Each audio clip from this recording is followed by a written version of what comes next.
It is the 13th day of August 2025, and we at Younib TV are keen on bringing you news updates from wherever you're joining us. I'm Jesicah Adiang, and we have a lot lined up for you, but first, let's take a look at our top stories this afternoon.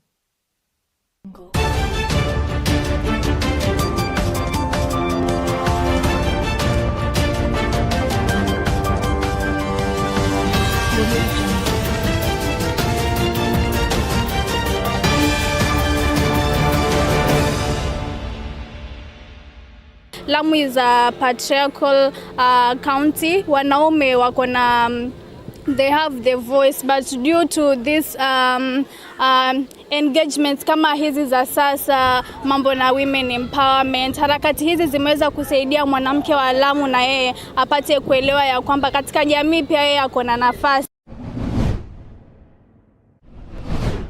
Hii commission imeona IG amekosea. After all these years, incorporate commission kwa recruitment. Simuambia hii watu IG amefanya makosa gani mpaka mumeona does not include the value of the assets of the KPRL. Okay? And Thank again, you very much. And again, to add, Honorable Chair. So what we are saying is that as people's representative, we want to see that valuation before we make a decision. Is that hard? That is not a very hard thing. Is that too much?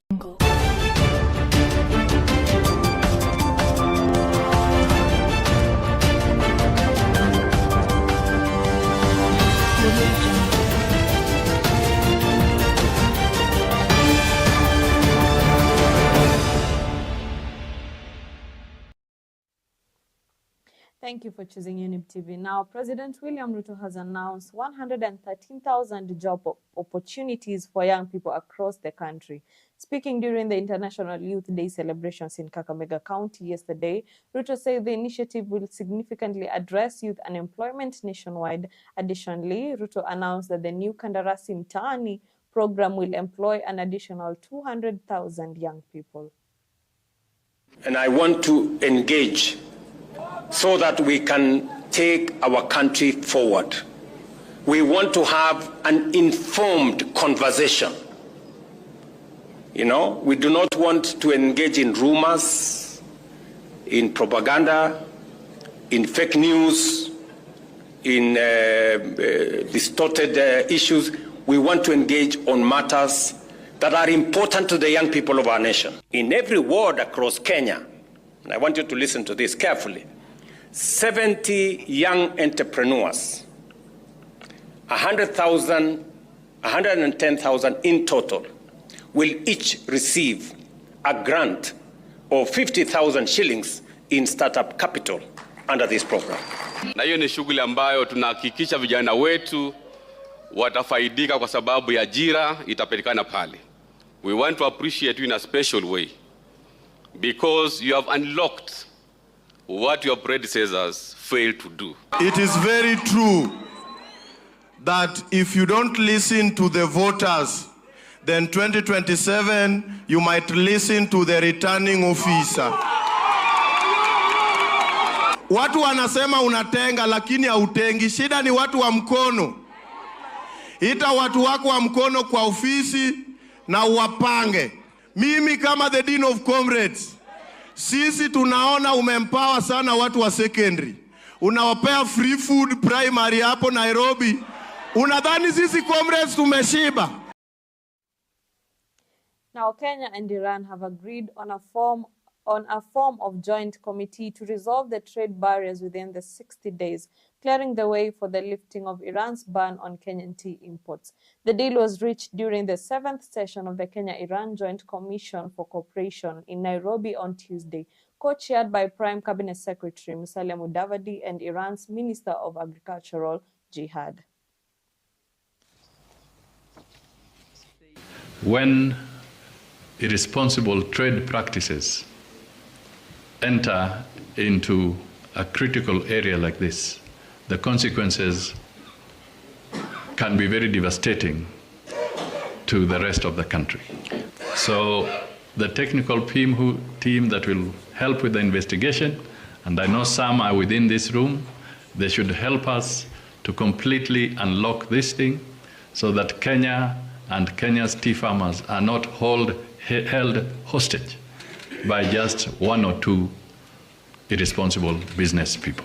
So we look forward, Your Excellency, to overcoming that issue and to agree that moving forward, as is common in families, there will sometimes be challenges, but we will overcome them.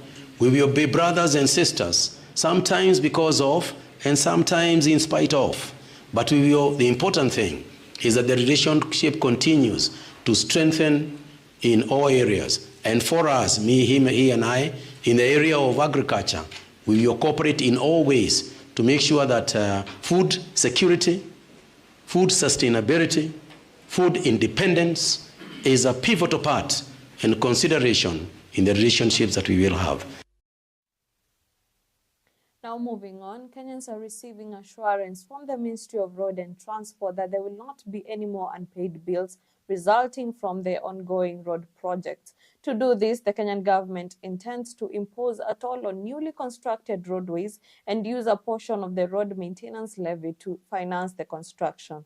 The ministry is taking action to pay contractors the second installment of unpaid bills, which has caused road projects to stop for nearly a decade. Contractors' agreements on pending bills have a penalty of bank rates plus 2%. So that if the bank cost of borrowing rate is 14% currently, they levy interest at 16%. Or if the borrowing rate is 16%, they levy interest in line with the contract of 16 plus 2%, which makes the pending bills also very expensive. When we're doing securitization, we're basically taking a small portion of the RMLF. We've currently securitized 28%, so we still see of 72%, which we have done some very careful planning to ensure that the amounts available is able to maintain our roads in Kena, Kura, and of course Kera. There are contractors who delayed in resuming work. There are contractors who may not have resumed today because they probably didn't believe that we were going to basically raise the balance. And therefore, we will be more strict in how we pay the balance, 40% which we are currently processing. And therefore, we're currently reconciling through an addendum settlement agreement, which does ask questions including how many kilometers of works has been done since we last paid you. As discussions over the potential sale of the Kenya Pipeline Company through the IPO began day 2, it was another contentious session when Energy Cabinet Secretary Opiyo Wandayi and the leaders of the Capital Market Authority and the Nairobi Securities Exchange appeared before a joint parliamentary committee separately. Lawmakers questioned the process harshly, pointing out important details like the company's valuation and the lack of public participation. Does not include the value of the assets of the KPRL. Okay? And Thank again, you very much. And again, to add, Honorable Chair. So what we are saying is that as people's representative, we want to see that valuation before we make a decision. Is that hard? That is not a very hard thing. Is that too much? Stress. Somebody need to think about how do you talk to them? How do you have a conversation so that this process is seamless? Because the information out here is being released by your staff. They don't want this privatization. That's the truth. I'm telling what they cannot tell you. They'll smile at you, but they know you're throwing them under the bus. On the same full potential thing, I don't know, what is it that this new investor is coming, these private investors are coming to do at Kenya Pipeline that you cannot be able to do from where you sit, that will make this company explore the full, realize the full potential. As at now, up to this moment, the Kenya Pipeline Company is profitable. But I want to add a rider to that, Honorable Chairs, is that even though the Kenya Pipeline Company has remained profitable for the last number of years, in our view, its full potential has not yet been exploited. Let's not refer to Mheshimiwa Mbadi. Actually, I'm saying that the position of the government is that it will retain that 5% of the shares. Shareholder matrix, that again will be determined by the Commission as it undertakes the process. We will be taking a short break here at Younib 1, but stay tuned for more updates.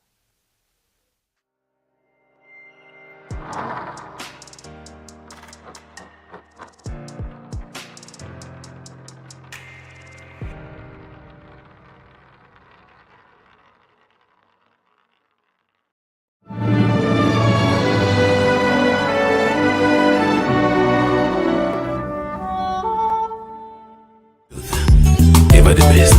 Hallelujah.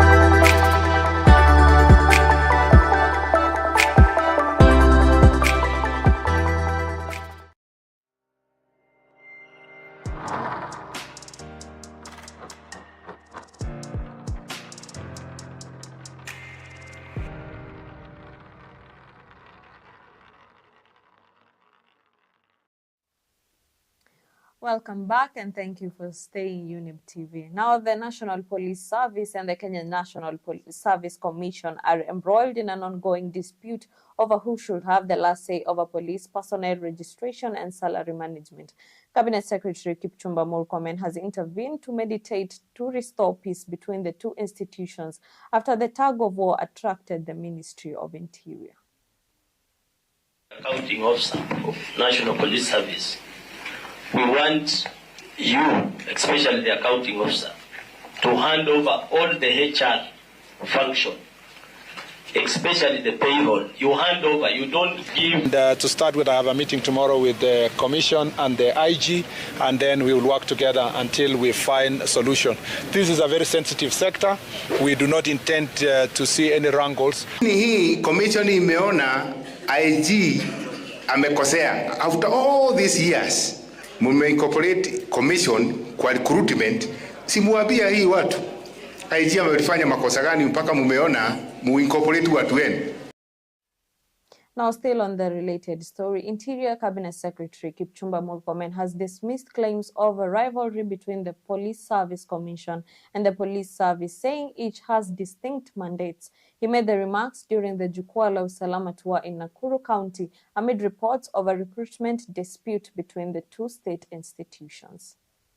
Education of able men and women to serve in National Police Service require certain level of expertise on the part of those who are doing so, and therefore we cannot wish away the role of the police officers themselves in terms of identification, scrutinizing, and hiring of police officers.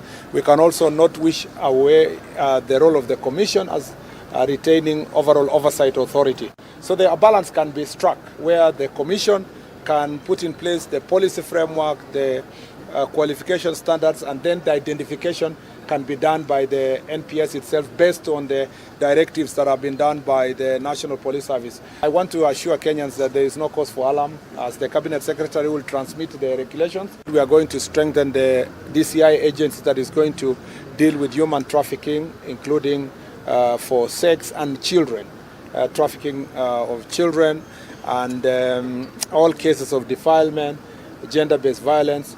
We want to make sure that we strengthen that department next time we hire our officers.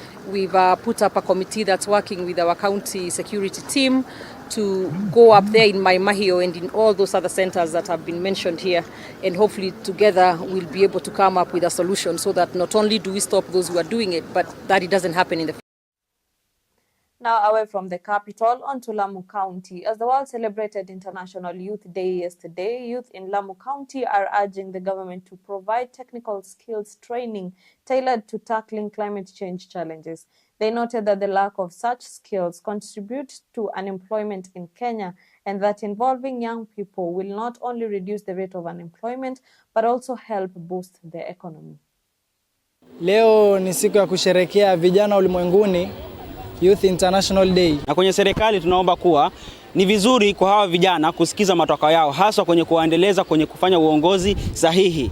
Na uongozi sahihi ni kwetu sisi vijana. Tukipata viongozi bora, kwetu ndio tutakuwa bora, kwa sababu sisi ndio kizazi cha kesho. Vijana wana nguvu na wana motisha, na alafu wanapofunzwa mafunzo yanayotumia machines wanakuwa na ile morale ya kutaka kujifunza kufanya kazi na hizo machines. So katika hii mafunzo yetu tumewapatia ujuzi wa kutumia machines. Basi vijana wanakuwa na morale na kupitia hayo wanatengeneza bidhaa, kisha wanauza, kisha wanakuwa na manufaa, wanaanza kujikimu kimaisha.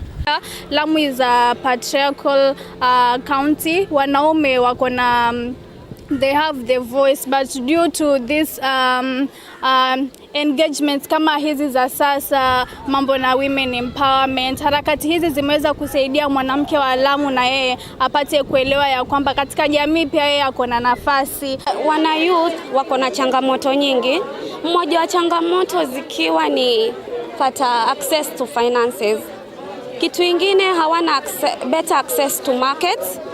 Kitu ingine the taxation required like processes, they are very tedious, na pia the youth needs to be like wapate kuelewa how things are supposed to be done. Tuliamua tukakaa tukafikiria vipi tuta preserve haya mazingira yetu, tuka come up with a project ya kutengeza briquettes, in which hii briquettes ina preserve mazingira kwa kutumia hawa punda. Kwa kuwa Lamu punda wamejaa, wanachafua mazingira kupitia wakinya, tukua kile kinyesi chao na tukaangalia, na kitu chengine ambacho kinaharibu mazingira ni coconuts. Coconuts after kutumiwa zile shell watu wanazitupa, sisi tukaamua tuokote, tuzichome kidogo, tupe moto kidogo, then zile particles, small particles zake pia tunaunganisha kupitia na ile mavi, then tunatafuta na binder ambao ni mchanga, tunatumia mchanga sana. And that story brings us to the end of our 1 p.m. bulletin today. Thank you for choosing Younib TV. For more stories and updates, follow our social media platforms. I am Jesicah Adiang, and on behalf of our news desk today, have a good afternoon.